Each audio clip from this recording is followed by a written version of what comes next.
হ্যাঁ দিছি, চালু দিছি। না ওই যে একটা মেশিনে কাজ আছে তো এটা। হ্যাঁ শুনতেছি, কর।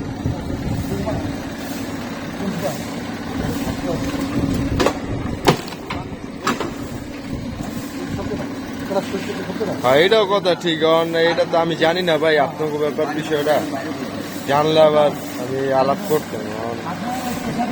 ঠিক আছে,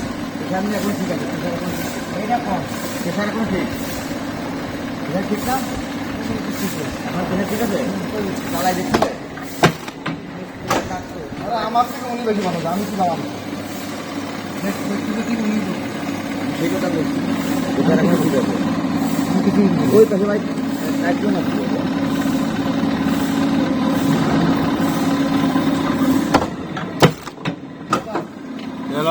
এটা পাঠাই দিলি।